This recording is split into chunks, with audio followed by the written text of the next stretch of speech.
El 12 de octubre se conmemora la primera aparición de la Virgen María, en su advocación de Nuestra Señora del Pilar. Según nos cuenta la historia, el 2 de enero del año 40, estando a pocos años después de la ascensión de nuestro Señor Jesucristo a los cielos, y estando su Santa Madre, la Virgen María, aún en vida, ella se presentó por bilocación, apareciéndosele a Santiago el Apóstol, en la ciudad romana de Cesarea Augusta, actualmente conocida como Zaragoza. En esos tiempos, María se presentó en carne mortal, antes de ser llevada a los cielos, en su asunción, dejando como testimonio de su visita, una columna de jaspe conocida popularmente como el Pilar. Se cuenta que Santiago y los 7 primeros convertidos de la ciudad edificaron una primitiva capilla de adobe a orillas del Ebro. En el mismo lugar, en donde actualmente se alza la Catedral de Zaragoza. Se trataría de una aparición extraordinaria de la Virgen durante su vida mortal. Pues a diferencia de las otras apariciones o advocaciones marianas, esta sería la única aparición en que la Virgen viene cuando todavía estaba en vida en Palestina. Por ello desde la Edad Media, que se canta en la liturgia del 2 de enero, la Santísima Virgen con ninguna nación hizo cosa semejante, declarándola como la fiesta por la venida de María. Esta historia se encuentra documentada en 2 documentos. Uno más antiguo, que se remonta hacia el año 850, es decir en el siglo IX. Y otro, más extendido, que fue manuscrito para mediados del siglo XIII. Cuando Jesucristo, antes de regresar al Padre, les dio a sus apóstoles y discípulos las últimas instrucciones referentes a la misión que les encomendaba en esta tierra, les dijo: Id pues, y haced discípulos a todos los pueblos, bautizándolos en el nombre del Padre, y del Hijo, y del Espíritu Santo, según leemos en Mateo 28, 19. Indicándoles con esto que el anuncio de la buena nueva no debía restringirse solo al pueblo elegido, sino que, por el contrario, debía abarcar a todos los hombres. Misteriosos fueron los caminos que el Señor escogió para hacer efectivo ese mandato. Las primeras predicaciones de los apóstoles, inmediatamente después de Pentecostés, tuvieron lugar en Jerusalén. Y produjeron tal avalancha de conversiones que hizo estallar el odio del Sanedrín contra ellos. Entonces, comenzó una oleada de violentas persecuciones, pues a causa de la remoción del gobernador Pilato en el gobierno de Judea, se creó un vacío de mando y el Sanedrín tuvo de hecho el poder en sus manos. Por eso, muchos cristianos se vieron obligados a huir hacia otras tierras, llevando con ellos el testimonio de una fe acrisolada por las provaciones. Eran la levadura que empezaba a penetrar en la masa del mundo pagano para transformarlo desde dentro por completo. En ese momento histórico fue, sin duda, cuando varios apóstoles partieron hacia tierras de misión. Y a uno de ellos, como lo había profetizado el Maestro, le tocó viajar hasta el confín de la tierra, según Hechos 1, 8, conocida por aquel entonces, hasta el mismo Finisterra, delimitado por las mitológicas columnas de Hércules. Esas eran las tierras de la Hispania, una de las más prósperas colonias del imperio, rica en recursos minerales y cuya gente se había integrado en la estructura administrativa y cultural de Roma. Fue así, como le correspondió este encargo a Santiago el Mayor, hijo de Zebedeo. El que recibe expresamente la bendición de la Virgen María para predicar el Evangelio en toda la región de la Finisterrae. El apóstol debió llegar a la península ibérica a bordo de algún barco fletado por judíos de la diáspora, pues numerosos escritos de la antigüedad cristiana mencionan, desde el siglo III, aspectos de su presencia en esa región. San Santiago atraviesa Asturias hasta Galicia y de allí parte hacia Castilla, pasando por Aragón en la ciudad de Zaragoza, en las riberas del Ebro, donde predicó durante muchos días y entre los muchos convertidos, eligió como acompañantes a 8 hombres. Muy poco se conoce, no obstante, sobre las circunstancias de su predicación. Al respecto del lugar en que el apóstol arribó y el recorrido que siguió, los datos disponibles permiten tan solo aventurar hipótesis. Sin embargo, se puede dar por sentado que en el año 40 se encontraba en la ciudad de Xara Augusta, la actual Zaragoza, en donde, después de mucho laborar en sus actividades misioneras, había obtenido frutos muy modestos. Según consta, solo 7 familias habían abrazado la fe en Cristo en toda la nación. Estas lo acompañaban en sus lides por la expansión del reino. Grande tuvo que ser la probación por la que el Hijo del Trueno, tal como se le llama a San Santiago el Apóstol a causa de su carácter vehemente e impetuoso, al constatar unos resultados misioneros tan por debajo de los anhelos de un alma fogosa como la suya, que había sido testigo de las grandes maravillas del Hijo de Dios, más las predicaciones en Jerusalén, con multitudes enteras convirtiéndose a la ley evangélica. Y bien podemos suponer que el demonio del desánimo hubiera llamado a las puertas de su corazón, confianza y oración eran las únicas armas a su alcance en esta difícil coyuntura, y se dispuso a usarlas. La madrugada del 2 de enero del año 40, el apóstol Santiago salió del recinto amurallado de Xara Augusta para ir a la orilla del río Ebro a rezar los salmos del Dios verdadero, costumbre judía que los primeros cristianos aún conservaban. Seguramente estaría pensando en el desdén con que los habitantes de aquella ciudad, inmersos en el paganismo y en el vicio, despreciaban la invitación a la verdadera vida. Había llegado el momento escogido por la providencia para marcar por los siglos a la península ibérica. De repente, una intensa luz envolvió el ambiente y una gran multitud de la milicia celestial se hizo visible. Pero aquella fabulosa visión, que contrastaba con la dura prueba por la cual estaba pasando el apóstol, no era sino el marco de lo que vendría enseguida. María Santísima, la Madre de Jesús, que aún estaba viva y moraba en Jerusalén, llegaba sobre una nube traída por manos angélicas hasta el sitio donde se encontraba Santiago.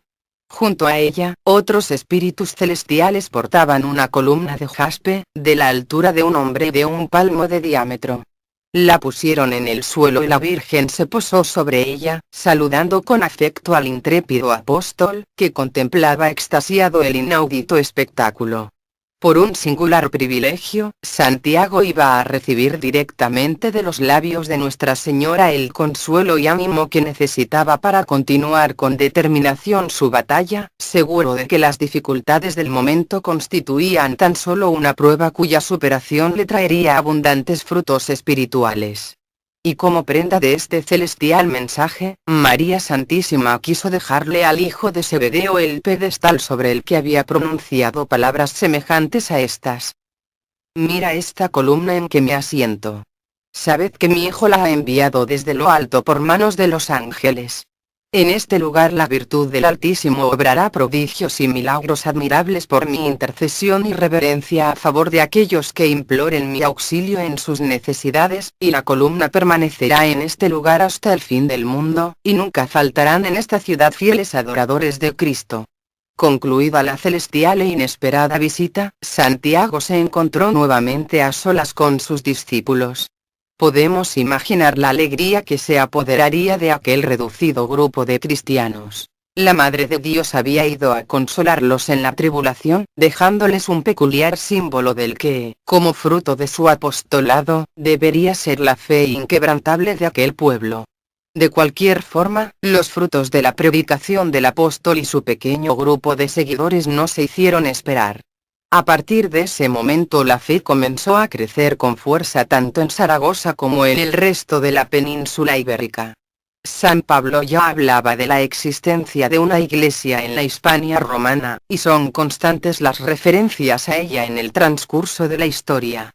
Y cuando en el siglo IV empezó la persecución de Diocleciano, Santa Engracia y sus compañeros escribieron con su sangre en aquella ciudad el bellísimo episodio de los innumerables mártires, narrado por el poeta Prudencio en su obra Peristepanon. Las palabras de este escrito, que recogen una tradición oral, quedan respaldadas por la experiencia, ya que nunca faltaron en Zaragoza verdaderos cristianos, y son el documento más antiguo de esta arraigada tradición española. La columna o pilar que la misma señora trajo para que sobre él se construyera la primera capilla, que de hecho sería el primer templo mariano de toda la cristiandad. Esta es la principal vinculación entre la tradición pilarista con la tradición jacobea, en el santuario de Santiago de Compostela. Por ello, Zaragoza y Compostela, el Pilar y Santiago, han constituido dos ejes fundamentales, en torno a los cuales ha girado durante más de un milenio, la espiritualidad cristiana en la península ibérica, lo cual es conocido por todo el mundo cristiano. Pocas son las noticias de las que disponemos sobre lo ocurrido a partir de ese momento, a no ser que para la conservación del valioso pilar, nombre con el que pasó a ser conocida, más tarde, la celestial columna, Santiago y los suyos levantaron una pequeña capilla, que fue conservado hasta la reforma de la basílica realizada a mediados del siglo XVIII. Estaba construido en adobe, en el sentido paralelo a la muralla de la ciudad, y tenía casi 4,5 metros de largo por algo más de 2 de anchura. Se dice que inmediatamente pusieron igualmente alguna efigie de María sobre la columna, pues, de lo contrario, almas recién salidas de las tinieblas del paganismo fácilmente podían convertirla en objeto de culto fetichista, como no era extraño que ocurriera en aquella época con piezas semejantes. Sin embargo, otros creen que la Virgen también le entregó a Santiago una imagen, quizá la misma que hasta hoy se venera en el lugar. Ante el oleaje de la historia, impulsado a menudo por una saña anticristiana, el pilar y el culto a la Santísima Virgen permanecieron imperturbables. Se sabe acerca de un documento del siglo IX que relata la historia de la Virgen del Pilar, de la cual, existe un segundo documento más completo aún que data del siglo XIII. En el Códice de los Moralía, que aún se encuentra guardado en el archivo de la Basílica del Pilar, de la misma época y conservado en el mismo archivo, es el documento en que aparece expresamente por vez primera la advocación concreta de Santa María del Pilar, o Nuestra Señora del Pilar, tal como se la llamaba durante la Edad Media. El documento está fechado el 27 de mayo del año 1299, el cual lleva el más antiguo sello de cera del concejo de la ciudad que se conoce. A pesar que historiadores e investigadores han postulado que hay datos más antiguos referidos a la Virgen del Pilar, como por ejemplo, un bajorrelieve del siglo IV en la tumba de Santa Engracia en la iglesia del mismo nombre en Zaragoza, el cual, aunque aparentemente representa la asunción de la Virgen a los cielos, también podría representar el descenso y aparición al apóstol Santiago, porque aparecen esculpidos los nombres de San Pedro, San Pablo y Santiago. En el año 877, un monje francés de Saint-Germain-des-Prés, Aymoino, redacta unos escritos acerca de la traslación de San Vicente, en donde se nos narra que este obispo de Zaragoza había hecho depositar en el año 855 los restos del diácono San Vicente en la iglesia de Santa María, que probablemente corresponde a la iglesia de Nuestra Señora del Pilar. Para 1118, fecha de la reconquista cristiana de la ciudad de Zaragoza, el Papa Gelasio II emite una bula que concede indulgencias a quienes contribuyan económicamente a la restauración de aquel antiguo templo dedicado a la Madre de Dios, que había sido destruido por los sarracenos. En 1438 se escribió el Libro de los Milagros, atribuidos a la Virgen del Pilar, que contribuyó enormemente a fomentar la devoción a Nuestra Señora. Según la tradición, la Virgen María habría realizado varias promesas en el año 40 de nuestra era. Permanecerá este sitio hasta el fin de los tiempos para que la virtud de Dios sobre portentos y maravillas por mi intercesión con aquellos que en sus necesidades imploren mi patrocinio. He aquí, hijo mío Jacobo, el lugar de mi elección. Mira este pilar que me asiento, enviado por mi hijo y maestro tuyo. En esta tierra edificarás una capilla. Y el Altísimo obrará, por mí, milagros admirables sobre todos los que imploren, en sus necesidades, mi auxilio. Este pilar quedará aquí hasta el fin de los tiempos, para que nunca falten adoradores de Jesucristo. Se trata, no de una aparición, sino de una venida extraordinaria de la Virgen María durante su vida mortal, pues visita Zaragoza cuando aún vive en Palestina. La columna o pilar que la misma Virgen María trajo, será sobre la que se construirá la primera capilla dedicada a la Virgen, que por tanto será el primer templo mariano de toda la cristiandad. La Sagrada Escritura habla de la columna que guiaba al pueblo de Dios durante el destierro hacia la tierra prometida. Esa columna debe ser para nosotros este pilar de Zaragoza que ha recibido a través de los siglos la fe de nuestros padres y que ha amparado a cuantos han dirigido sus esperanzas a María. Debemos recalcar que la vinculación de la tradición pilarista está estrechamente unida con la tradición jacobea. Es decir, tanto Zaragoza y Compostela, como el Pilar y Santiago, han constituido dos ejes fundamentales de la espiritualidad en la península ibérica, que han atraído a lo largo de los siglos, a peregrinos tanto españoles como extranjeros de todas partes del mundo. Santiago Apóstol. El apóstol que la tradición cristiana llama Santiago el Mayor, era uno de los dos hijos de Zebedeo y Salomé. Su hermano fue Juan el Evangelista, también apóstol. Santiago fue uno de los 12 apóstoles de Jesús. Hijo del Zebedeo, trabajó como pescador hasta que escuchó la llamada de Jesucristo. Por su carácter vehemente e impetuoso se le ha denominado hijo del trueno. La tradición le identifica como el apóstol que evangelizó la península, aunque muere mártir en Palestina. La historia que se relata en Santiago de Compostela, afirma que San Santiago, luego de su martirio, fue trasladado hasta las tierras que evangelizó, siendo enterrado en Compostela, donde se descubre su tumba en el siglo IX. En la Biblia, lo encontramos invitado a ser apóstol por Jesús junto a su hermano, casi inmediatamente después de Pedro y Andrés, y llamándolos a hacerse pescador de hombres, fue uno de los apóstoles que tuvo una relación más íntima y cercana con el Hijo de Dios. Le acompañó en los primeros días de la difusión de la palabra. Estuvo presente en el Monte de los Olivos recibiendo de los labios de Jesús el anuncio de la destrucción del Templo de Jerusalén, de la completa ruina de la ciudad y de las catástrofes que precederán al final de los tiempos. Y fue testigo de la última aparición de Jesús en Galilea tras su resurrección. San Santiago murió, entre los años 41 y 44, decapitado por orden de Herodes Agripa, cuando el rey de los judíos, en un intento postrero e inútil de conseguir la confianza de Roma, intensificó la persecución hacia las primeras comunidades cristianas. Según la tradición, a la muerte de Jesús los apóstoles se repartieron los lugares en que debían predicar, correspondiéndole a Santiago, Hispania y las regiones occidentales. El apóstol recorrió Asturias, Galicia, Castilla y Aragón predicando la palabra de Dios con escaso éxito. Relatando además que durante esta misión se le apareció la Virgen junto al Ebro, sobre una columna, y allí se le ordenó construir una iglesia. Tras su martirio, su cuerpo fue repatriado en barco por sus discípulos desde Jerusalén hasta Iria Flavia, en el Finisterre, en la Hispania romana. Una vez decapitado, su cuerpo fue arrojado fuera de la ciudad como pasto de perros y fieras, pero sus discípulos al caer la noche, lo recogieron y lo llevaron al puerto de Jope, donde providencialmente apareció una embarcación aparejada y sin tripulación. Al séptimo día de navegación arribaron a la desembocadura del río Ulla, en Galicia.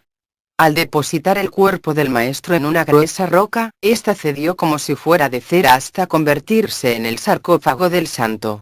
El día 12 de octubre de 1492 fue precisamente cuando las 3 carabelas de Cristóbal Colón avistaban las desconocidas tierras de América, lo que ha motivado que la Virgen del Pilar haya sido proclamada como patrona de la hispanidad, constituyendo el mejor símbolo de unión entre los pueblos del viejo y nuevo continente. Su fiesta se celebra con gran fasto en todas las naciones de habla hispana, especialmente en la ciudad de Zaragoza, donde miles de personas venidas de todo el mundo realizan una multitudinaria ofrenda floral a la Virgen. Esto motivó al Papa Clemente XII a fijar la fecha del 12 de octubre para la festividad particular de la Virgen del Pilar, pero ya desde siglos antes, en todas las iglesias de España y entre los pueblos sujetos al rey católico, se celebraba la dicha de haber tenido a la Madre de Dios en su región cuando todavía vivía en carne mortal. Respecto a los muchos milagros atribuidos a la intercesión de la Virgen del Pilar, uno de los más impresionantes, es el ocurrido en Calando, un municipio agrícola situado a 100 kilómetros al sudeste de Zaragoza, en la vecina provincia de Teruel. En este lugar se produjo por intercesión de Nuestra Señora del Pilar, uno de los más impresionantes milagros del cristianismo. El protagonista de este prodigio fue Miguel Juan Pellicer Blasco, hijo de humildes labradores nacido en ese pueblo en la segunda década del siglo XVII. Cuando alcanzó la edad de trabajar se mudó a casa de un tío en Castellón de la Plana. Estando un día llevando una carreta muy cargada, tirada por dos mulas, se resbaló, cayó al suelo y una de las ruedas pasó por encima de su pierna derecha, fracturándole la tibia. Como los tratamientos aplicados no surtieron efecto, Miguel hizo un penoso viaje a Zaragoza, donde había un hospital más preparado para cuidar de su caso. Al llegar a la ciudad lo primero que hizo fue visitar a Nuestra Señora del Pilar, a cuyos pies se confesó y comulgó. Después ingresó en el Real Hospital de Nuestra Señora de Gracia, donde los médicos, al constatar el estado de la pierna, decidieron amputársela. De acuerdo con las prácticas vigentes en esa institución, el miembro fue enterrado en el cementerio del hospital, según consta en sus archivos. Condenado a vivir lisiado el resto de sus días e incapaz de mantenerse con su propio trabajo, Miguel empezó a subsistir de las limosnas que conseguía en la puerta de la basílica de su querida Virgen del Pilar. La figura del mendigo cojo en poco tiempo se hizo familiar a los feligreses que frecuentaban aquel templo donde él también, muy devoto, oía misa todos los días. Habiendo transcurrido 2 años, se acentuó en Miguel el deseo de volver a su tierra natal. Aunque no quería ser una carga para sus padres, decidió emprender el camino de regreso. Se despidió piadosamente de la Virgen y, según su costumbre, untó con el aceite de la lamparita del altar el extremo de la pierna amputada. Tras un penoso trayecto de varios días, recurriendo a la caridad de los arrieros, llegó a la casa paterna, donde fue recibido con todo el cariño y bondad. Consciente del peso que suponía en un hogar tan pobre el mantenimiento de un hijo inválido, Miguel se puso a pedir limosnas en los alrededores y ayudaba, tanto cuanto podía, en las tareas caseras. Así transcurrió su vida hasta la noche del 29 de marzo de 1640. Al volver a su hogar después de un día muy duro, se encontró con un par de compañías de soldados de caballería de paso por el pueblo. Se distribuyeron las casas para pernoctar y a la familia Pellicer le tocó hospedar a uno de esos militares al que, por hospitalidad, le cedieron la cama de Miguel Juan. El joven se dispuso a pasar la noche sobre una simple esterilla a los pies del lecho de sus padres. Se encomendó como de costumbre a Nuestra Señora del Pilar y se acostó temprano, pues la pierna enferma le dolía mucho por el esfuerzo hecho durante la jornada. Antes de recogerse, su madre, siempre cuidadosa con su inválido hijo, fue a comprobar a la luz de un candil si estaba bien acomodado en el improvisado catre. Cuál no fue su sorpresa al sentir una inusual y suave fragancia y al ver que por debajo de la manta asomaban 2 pies cruzados. Sus padres, asombrados, despertaron enseguida a Miguel, que dormía un plácido y profundo sueño. Fijándose en las 2 piernas, no sabía explicar cómo había ocurrido aquello. Contó únicamente que soñaba que estaba en la Santa Capilla de Nuestra Señora del Pilar de Zaragoza, untándose la pierna enferma con el aceite de una lámpara, como lo había acostumbrado cuando estaba en Zaragoza, y por eso tenía por cierto que la Virgen del Pilar se la había traído y puesto. La noticia se extendió rápidamente por la vecindad, provocando gran alboroto. Para mayor sorpresa de la gente, se constató que en la pierna repuesta por intercesión de la Virgen había varias cicatrices existentes antes de la amputación, evidenciándose que se trataba de hecho del miembro cortado. Más tarde se verificaría que en el cementerio del hospital donde había sido enterrada dicha extremidad no había nada. Elocuente prefigura de la resurrección de la carne que tendrá lugar en los últimos días, 5 días después del milagro, con el concurso de numerosos testigos, se levantó acta notarial, cuyo original se conserva en el archivo del Ayuntamiento de Zaragoza. La familia Pellicer viajó a Zaragoza a fin de darle gracias a la celestial princesa. El impacto causado por aquel prodigio aquí fue mayor, pues el antiguo mendigo del Pilar era conocido en casi toda la ciudad. El acontecimiento acabó repercutiendo en la corte española, y el rey Felipe IV quiso conocer personalmente al favorecido por la Santísima Virgen, ante quien se inclinó para besar la pierna objeto del milagro. Zaragoza fue una de las ciudades más afectadas por la invasión de las tropas de Napoleón, impregnadas del espíritu anticristiano que dominó a Francia desde fines del siglo XVIII. Para sustentar esta desigual lucha, los aragoneses obtuvieron la necesaria energía a los pies de la Virgen del Pilar, como lo atestiguaron los mismos invasores. Así se expresaba un oficial galo al describir una situación en la cual la resistencia de los zaragozanos parecía insostenible. Sabíamos que la agitación en la ciudad crecía por momentos, que el clero continuaba sosteniendo la fe en los milagros, y que la imagen de la Virgen no había aún sido descendida de su pilar. El pueblo tenía una fe tan viva y ponía tal confianza en aquella sagrada imagen, que no podíamos esperar reducirlo sin haber antes arruinado su venerado templo. En efecto, la obstinada resistencia de aquel pueblo solo fue vencida cuando el agotamiento, el hambre y las epidemias ya no les permitían a los escasos supervivientes de la ciudad en ruinas levantar siquiera las armas. Habiéndose elevado a 40.000 el número de muertos, fue firmada la capitulación. Una vez más, y de manera providencial, la imagen de María y la ya entonces basílica, no sufrieron más daño que la vergonzosa expoliación de todas sus piezas y joyas de valor. El pilar permaneció en pie como símbolo de la inquebrantable fe del pueblo aragonés. Ya en los principios del siglo XX, un hecho más demostró la insólita protección celestial sobre la basílica. Pocos días después de haber empezado la Guerra Civil Española, en la madrugada del 3 de agosto de 1936, un avión cargado con 4 bombas salió de Barcelona en dirección a Zaragoza. Consciente del inmenso efecto psicológico que produciría en los católicos la destrucción del simbólico santuario, el piloto lo sobrevoló a baja altura y lanzó sobre él su destructiva carga. 2 de esas bombas atravesaron el tejado y cayeron en lugares muy próximos al venerado pilar. Una tercera alcanzó la calzada exterior, a pocos metros de la fachada principal. Ninguna estalló. Tan solo batieron estrepitosamente el suelo. El templo actual es un templo de estilo barroco con decoración neoclásica. Al principio se construyó un modesto oratorio para venerar la columna, después se alzó una iglesia románica, luego otra mudéjar que se destruyó por un incendio y fue sustituida por otra gótica. Finalmente el templo actual fue trazado por iniciativa de don Juan de Austria, que ordenó el comienzo de las obras en el año 1681, siendo finalizadas en 1711. En 1754, el rey Fernando VI ordenó la construcción de la Santa Capilla, obra de Ventura Rodríguez. En 1771, Goya realiza el fresco Adoración del Nombre de Dios, para el Coreto.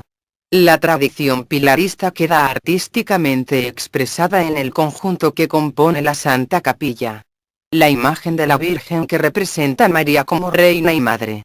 El niño reposa sentado sobre la mano izquierda, en cuenco, sostenido por el brazo de María, desnudo y despreocupado. La imagen está sobre un pilar, una columna de jaspe, que está forrada en bronce y después de plata. La devoción pilarista sostiene que la columna no ha variado jamás su emplazamiento. En el año 1596, el rey Felipe II donó los 2 ángeles de plata, como manifestación de su devoción mariana y pilarista. El camarín es una obra que conjunta brillantes e incrustaciones de oro, plata y piedras preciosas, ofreciendo uno de los tronos más valiosos que la devoción mariana ha dedicado a la Santísima Virgen. La historia documentada del templo se remonta al siglo IX, cuando según la historia del traslado de San Vicente de Aymoíno, se atestigua la existencia de una iglesia mozárabe en Zaraquista dedicada a Santa María en el mismo lugar en el que actualmente se encuentra la basílica barroca. En torno a este templo se articulaba una de las comunidades de cristianos de la ciudad, en el mismo lugar en donde María se habría aparecido en Zaragoza en carne mortal sobre una columna, llamada popularmente el Pilar, en el año 40.